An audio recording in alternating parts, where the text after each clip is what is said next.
Escritor Helder Raimundo. Sigmund Freud, em 1915, escreveu um texto, Reflexões sobre os tempos de guerra e morte. E ele diz uma frase assim: o ser humano nunca decaiu tanto quanto pensamos. Na verdade, ele nunca se elevou quanto imaginávamos. O que o Freud quis dizer? O Freud quis dizer que os horrores vividos na guerra, os assassinatos, a crueldade na Guerra das Trincheiras da Primeira Guerra Mundial não mostra que o ser humano decaiu. O que acontece é que o ser humano nunca esteve tão elevado. É sempre nós que imaginamos: ah, houve um tempo em que o ser humano fazia isso, antigamente o ser humano não fazia aquilo. E para Freud isso é um absurdo sem tamanho. Por quê? Porque nós temos a tendência de idealizar o passado quando não estamos mais lá. Achamos que era melhor antes, que tudo era melhor. E na verdade não. O Freud escreveu um texto em 1927, O Futuro de uma Ilusão e o Mal-Estar na Cultura, de 1930, que revela que o ser humano não é esse ser dócil. Ele é um ser agressivo, é um ser com impulsos que por vezes são nocivos para toda a sociedade. E a socialização, a vida em sociedade, às vezes mostra uma limitação, às vezes controla esses instintos de alguma maneira, mas lá no fundo nós não somos esses anjos que devem ser idealizados o tempo todo. É interessante pensar na psicologia em tempos de guerra, porque ele está escrevendo em 1915, no, no decorrer da Primeira Guerra Mundial. E a Primeira Guerra Mundial, como vocês bem o sabem, ela foi de 14 a 18 do século passado, e foi um trauma para muitas pessoas. Não que a segunda não tenha sido traumática, mas a primeira ocorreu no período chamado da Belle Époque, de 1870 a 1914, um período de efervescência artística na Europa, principalmente na Europa Ocidental, um período de graça, de cultura, que o iluminismo ainda estava bastante em alta. Havia aquela crença que, lembra aquela crença que a razão poderia transformar tudo, que nós estávamos sendo conduzidos para um mundo mais perfeito. Havia a ideia de ascensão, estamos caminhando para um futuro cada vez melhor. Quanto mais tempo passamos aqui no planeta, melhor nos desenvolvemos. A Primeira Guerra, então, representou um retrocesso gigantesco. Claro que teve lá evolução tecnológica, inserção da mulher no mundo, por assim dizer, de trabalho, valorização da mulher em alguma medida. Mas ela foi traumática porque mostrou que o ser humano não caminha em uma ascensão em linha reta. Há recuos, há declínios, e esse somos nós.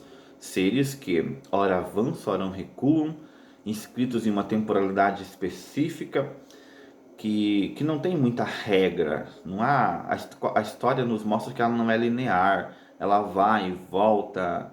Opiniões que hoje são aceitas amanhã não serão mais, virtudes que hoje são consagradas amanhã podem ser tomadas como vício. Isso é o que Freud traz para nós. Toda a obra freudiana, por assim dizer, é uma obra que mostra o quem somos nós, uma epistemologia do ser humano.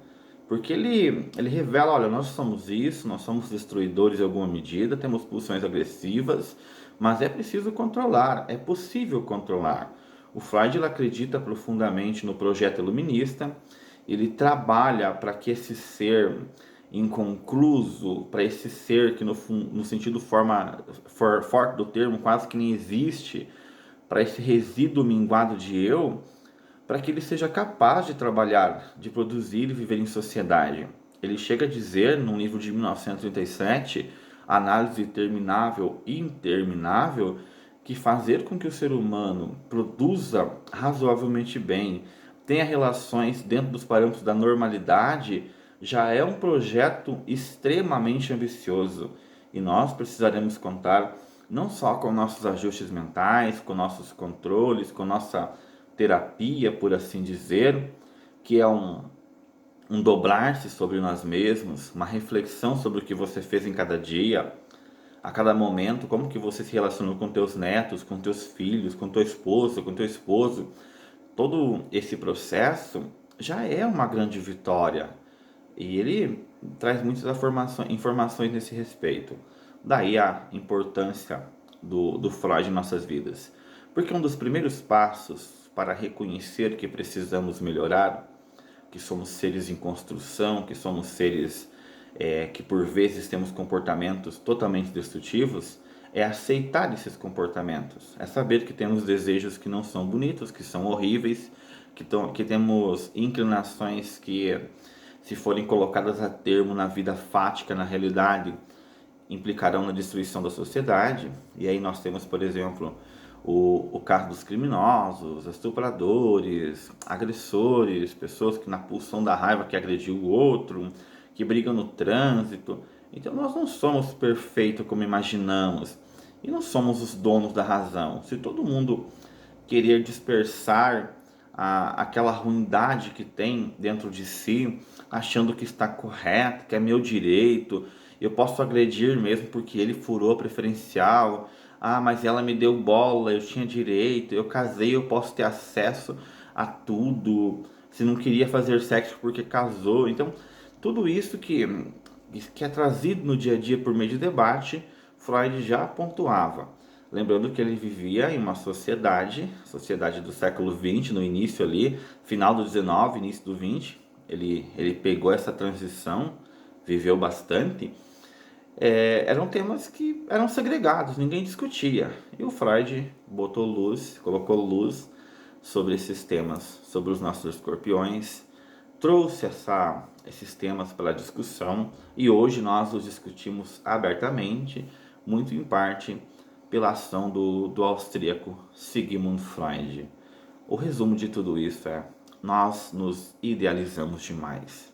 Enquanto seres humanos, enquanto espécies, nos colocamos em um pedestal e na verdade o nosso lado animalesco ele fica ali. A qualquer momento ele pode explodir diante de uma traição que nós percebemos ao encontrar a esposa com outro, diante de uma fechada no trânsito, o nosso lado animalesco pode fugir. Quando você vê uma pessoa apetecível, uma pessoa bela e por aí vai. Essas são as considerações freudianas sobre o nosso ser, sobre o nosso mal-estar na cultura, sobre as nossas ilusões de idealizar demais aquilo que somos.